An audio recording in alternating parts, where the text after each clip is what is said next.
Hi, can you hear me? Uh, yes, I can hear you. Hi, Jasveer. How are you? I'm good. How are you? I'm all good. Thank you for asking. So, welcome to Kyoto. We are so glad to have you here. Welcome so much. Thank you. Glad to be here. Thank you for Thank the you. opportunity. Thank you so much for being here. And today we are going to talk about the essence of Ganga, the book you wrote, the latest book that you wrote. But before we start, can we know that how long have you been writing? I've been writing since 2018. That's when my first book called Version One and a Half was published. I'm sorry. And since then, I've been writing regularly. And here's a unique fact about me. Before becoming an author, I was never a very, big reader. I would start a book but could not finish it. So it came as a shock to everybody, my family, my friends, that I became an author. So that's Okay, a fun that's fact also about me. that's a shock from me also.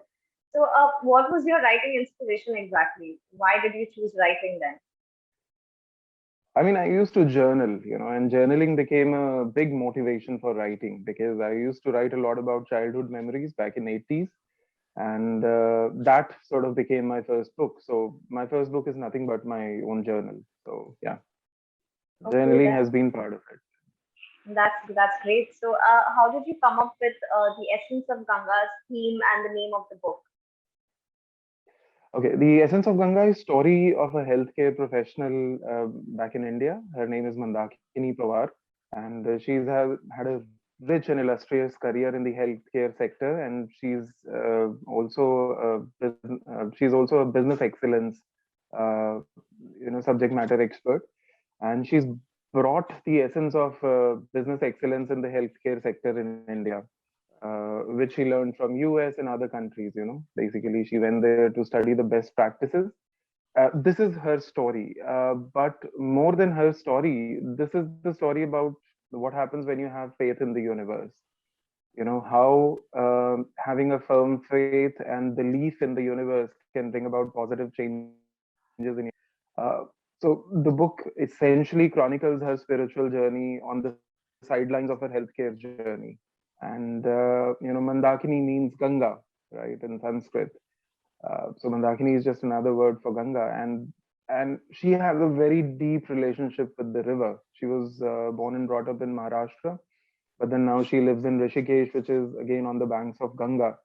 So taking that as an anchor point, we thought, why not the major theme of the book, not the biography, not the spirituality, but it has to be the river Ganga, the mighty river Ganga.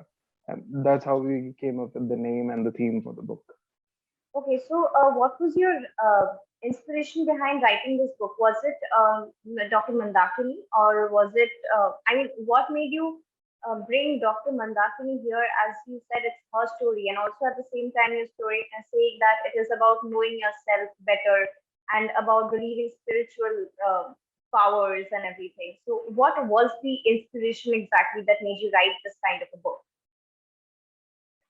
That was something selfish. I'm atheist, right? I don't believe in any religion. Okay, all So, right.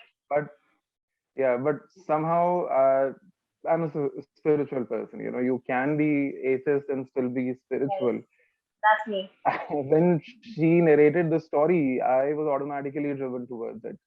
And like I said, being from a non-religious background, this was quite challenging. And I have used quotes from Bhagavad Gita, from Sikhism, from many other religions as well in this book. So that's kind of a journey for me as well, to explore my own spirituality and my own beliefs. uh, I had hoped that I might develop a sense of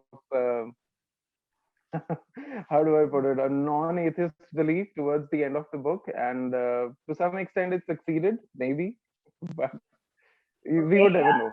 But yeah, that was the motivation, to explore the theme. Okay, so based on the fact that your inspiration was pretty selfish, as you said, and also that you are an atheist, so why did you write about the supreme power of the universe and faith and everything that our parents teach us that God is there, God, we should believe in God, whereas we come out to be atheists? And why did you come up with something which is so relatable to them also?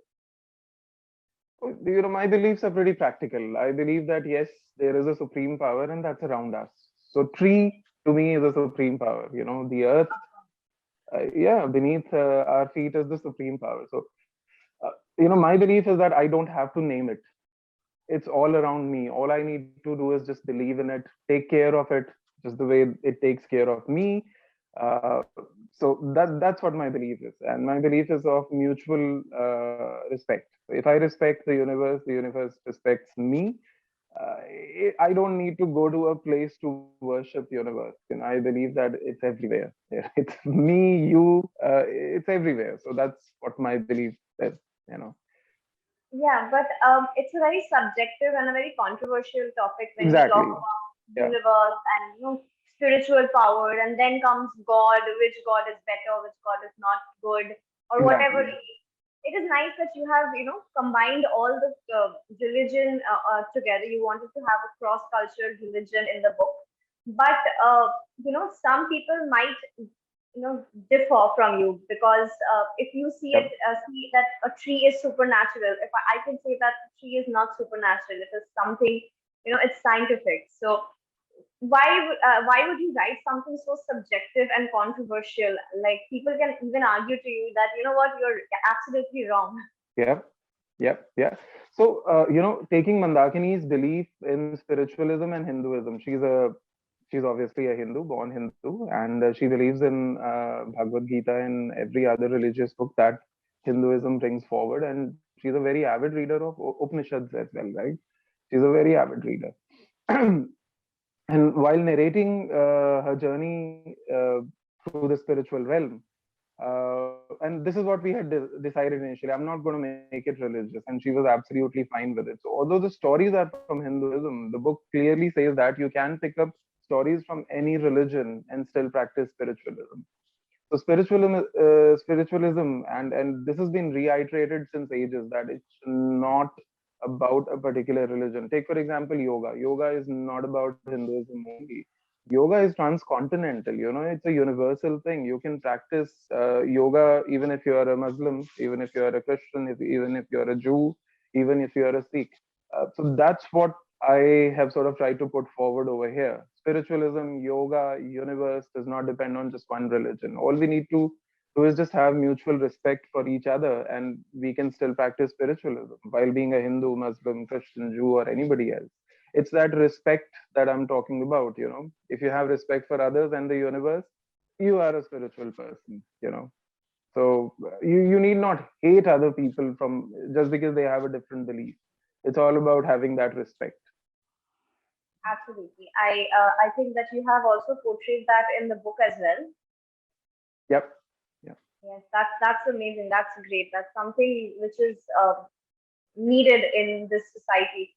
So, about Mandakini, so I've been listening to Miss Mandakini a lot.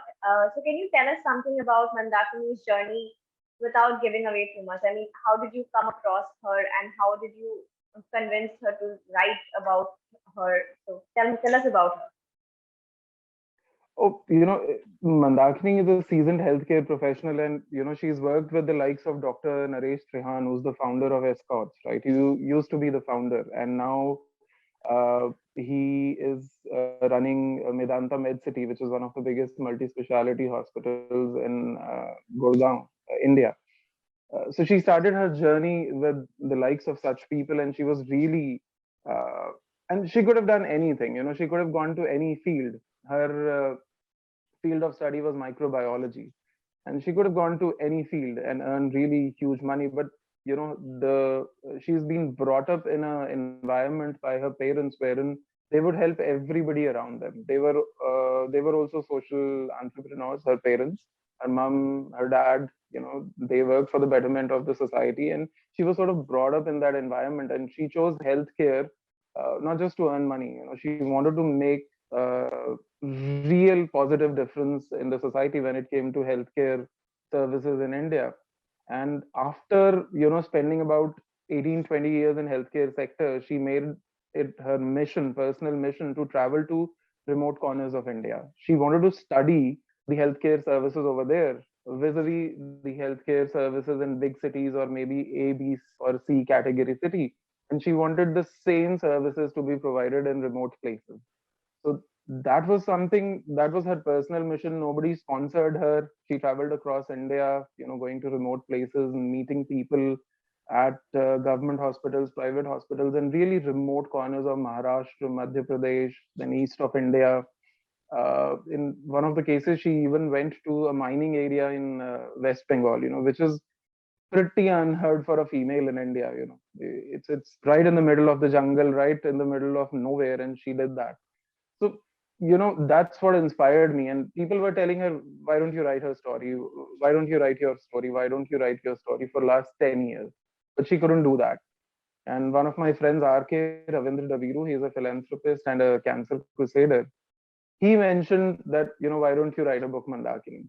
And just, out of, since so many people were telling her to write a book, she said, "Okay, fine. What do you want me to do?" He said, "My friend is an author, and he's got a company called HSD Ascent in Canada, and he offers literary services. Why don't you talk to him?" And the moment she mentioned spiritualism, we were talking, we spoke for about an hour and a half, and just work like that. And she got convinced. Come to think of it, for the last 10 years, many people approached her, but she didn't get convinced. I call it the universe's plan that we were destined to meet and work together. I was destined to write her story, narrate her story, bring it to the world, and rest is history. Now the book is out there.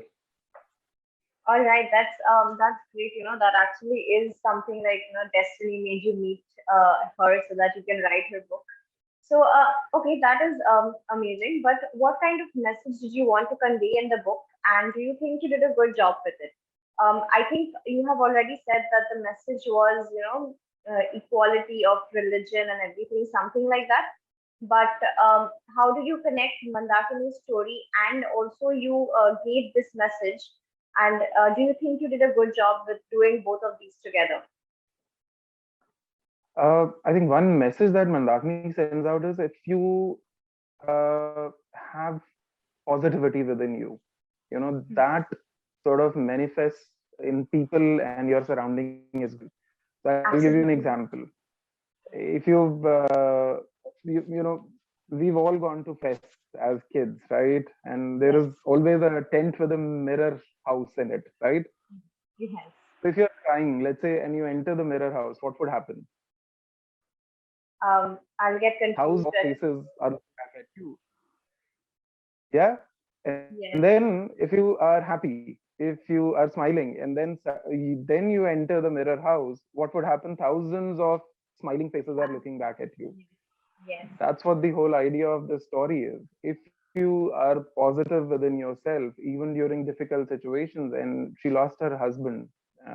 He was into Indian army, and he was always traveling across the world. But she kept a positive mindset. She trusted in what her husband was doing. She has utmost respect for armed forces personnel. He passed away when he was posted in Port Blair because of ill health. And so it was challenging, but she did not lose faith. She took everything as a challenge and moved ahead with her life. She did not quit her job. That's, I think, for a female is a big thing in India, if you know what I mean. Yes. But the fact that she came out stronger and became a business excellence professional after that phase of her life, and she completely changed her life of her child. She moved to Rishikesh from Mumbai. That was a big challenge again, going into an unknown territory. But yeah, I mean, that's what I wanted to say. If you can believe in whatever is happening around you and have a positive mindset, that positivity will materialize in the results, or in the tasks that you've assigned for yourself. I think it's all about having that positive mindset.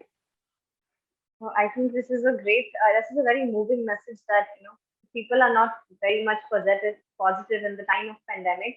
So I think it brings out a very great message, and which is something that is so normal. Nobody talks about it, but it is something that people should be reminded of every time, now and then. So, what kind of responses have you got from your readers and people who have reviewed your book so far? Oh, the response has been really good. Mandani has, and she purposely did not want to promote the book. She said, you know what, the book is out there. If anybody wants to read it, wonderful. Anybody does not want to read it, that's okay. She specifically told us that all the profits need to go for not for charitable purposes. So she's actually not interested in promoting the book.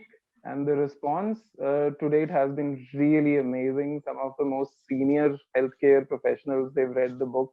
They've really loved the way we've sort of narrated her journey. Like I said, you know, it's not just a biography. It doesn't only talk about her healthcare journey. It talks about a lot of other things, spirituality, positivity, and a lot of other things. They've liked that aspect. So yeah, the response has been really good. Okay, so I think this is very good that you guys are giving the profit out to the charity. It's a wonderful thing. So, are you working on anything else at the moment? Oh yeah, I'm working on my first superhero adventure story. Okay, tell us about it. Yeah, so Little bit. that's going to come out shortly. It's a two-part story. It's set in the 17th century India, and it's in two parts. The first part is ready, edited. I've got the illustrations also ready. So hopefully, uh, at least in India, people are going to love it. So I'm hoping it's going to be a global thing, but yeah, my target is going to be. It's got Indian mythology in the background, and like I said, it's got two parts already ready. The second part is gone for editing. So I thought I'm going to create a maybe trilogy out of it. Let's see if I can do that or not. Yeah, that's the whole idea.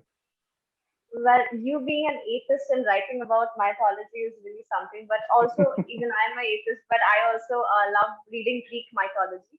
And also, I would like to say that superhero movies and superhero books are very much popular worldwide. Also, you can also pitch for the worldwide as well, I guess. And Indian mythology is one of the very entertaining story if you can tell somebody because it's like Greek mythology, Norse mythology, or Indian Exactly. mythology. These are very interesting. These have very interesting stories. So I think it'll be a great move. So congratulations. I mean, all the best for your book. And Thank you. before we finish, what advice do you have for the other writers? I think most writers go for perfection. I'm not a perfectionist, and I've never believed in that. If you keep looking for perfection, you'll never achieve it. Get your first draft out, get it edited, make sure you get it edited, and then get it out. See the response. You always have the time to change it. Don't worry about the reviews. Take them constructively. That's what I intend to say. But don't stop. Just keep going. Take that first step. Okay, and what do you have? What advice do you have for all the people who believe in, who are not atheists? Believe in Respect each other. Respect each other. Just because somebody has a different belief, that doesn't mean they're wrong. It's just that they're from a different background. They've been brought up in a different culture, and their culture, their religion, their god, whatever you want to call them, are equally important to them as is your god, your culture, your religion. So have that respect. That's what is needed. You don't need to conquer. This is modern world, driven by technology. So use technology, use some common sense, and have that respect for each other. Okay, I think that's a great message. So I think we will come to an end, and thank you so much for giving your time to us, and thank you so much for being here. And also, you guys can check his book out in our website. The link will be in the caption down below. And thank you so much, Jasveer. I hope to meet you soon for another interview, maybe about your new book. Pleasure. Looking forward to it. Thank you so much. Thank you so much, Jasveer. We have a great day. Hope to see you soon. Bye bye. You too. Bye.